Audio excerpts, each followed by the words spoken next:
व्रत कब का है? श्राद्ध का महीना चल रहा है, श्राद्ध क्वार का महीना, आश्वज महीना है और इस समय चल रहा है पितृपक्ष। तो इस ऑडियो वीडियो में हम यही चर्चा कर रहे हैं कि प्रदोष कब का है, 11 तारीख का है या 12 तारीख का है। मिलावट वाला तो है 11 तारीख का, अब आपकी इच्छा की बात है। और जो प्रदोष जो ओरिजिनल है असली वो 12 तारीख का है। प्रदोष देखने की सही विधि है वो ये है कि जिस समय सूर्य अस्त हो रहा है उसमें पूजा का टाइम 1 घंटा 24 मिनट पहले और 1 घंटा 24 मिनट बाद, यदि ये टाइम मिल रहा है तो प्रदोष मान्य हो जाएगा। लोग 11 तारीख की वीडियो देख रहे हैं, अब ये गूगल पढ़ा तो है नहीं तो उसको पंचांग देखना तो आता नहीं है। उसमें 6:02 तक है द्वादशी। 11 तारीख को प्रदोष हो ही नहीं सकता बिल्कुल भी, क्योंकि 6:02 तक है द्वादशी और 6 बजे सूर्य अस्त हो रहा है। तो उसके सवा घंटे पहले, 1 घंटा 24 मिनट पहले तक यदि त्रयोदशी लग गई होती तो प्रदोष 11 तारीख को मान्य होता, लेकिन ऐसा हो नहीं पाया है। अब आई 12 तारीख। 12 तारीख को आप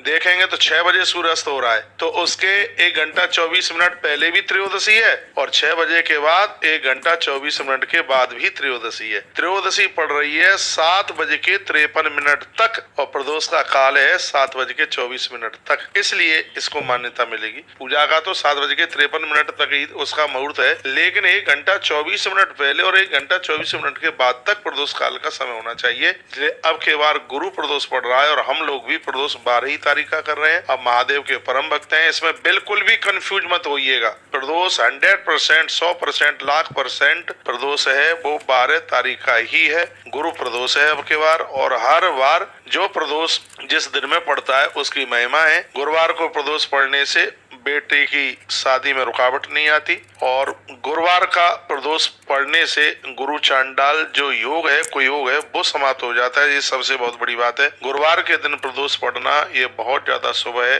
विद्युता के लिए बहुत ज्यादा बढ़िया, इष्ट दर्शन के लिए बहुत ज्यादा बढ़िया है। और घर में लड़ाई झगड़े कलह ये मैंने सब एक एक करके मैंने हर दिन में प्रदोष पड़ने वाले दिनों के बारे में बता दिया। एक बार मैं फिर रिपीट कर रहा हूँ। रविवार को प्रदोष पड़ता है तो उससे सम्मान बढ़ता है, सोमवार को इष्ट दर्शन होता है, मंगलवार को अपनी संपत्ति जायदाद होती है, बुधवार को माता पिता का संग नहीं छूटता, गुरुवार को इष्ट दर्शन होता है, गुरुवार को विद्या की प्राप्ति होती है, शुक्रवार के दिन धन की लक्ष्मी और शनिवार के दिन पुत्र प्राप्ति। इस प्रकार से सप्ताह के 7 दिन के ये प्रदोष की बात मैंने पूर्व में भी आपको निवेदन किया और अभी भी मैं कर रहा हूँ। स्कंद पुराण में बड़ी सुंदर कथा है। प्रदोष की कितनी बड़ी महिमा है अपने आप में। बात उस समय की थी जिस समय एक बालक अपनी विदा करने के लिए ससुराल में पहुंचा। बुधवार के दिन कभी भी बेटियों की विदाई नहीं करनी चाहिए। ससुराल वाले लोगों ने मना किया, लेकिन अटे की लड़का वो नहीं माना और अपनी पत्नी को बुधवार को वो लेकर के आ गया और एक पीपल के वृक्ष के नीचे बैठा था। रास्ते में उन्होंने भोजन किया दोनों ने, इतने में एक सांप आया और सांप ने उसको डस लिया। उसी समय उसकी मृत्यु हो गई। तो वो पत्नी उसकी बड़ी जोर जोर से रो रही थी। इतने में महात्मा जैसी गब्बे वहां पर चल करके आए। उन्होंने उस बिटिया को पूछा क्या बात। उसने कहा कैसे से सांप के डसने से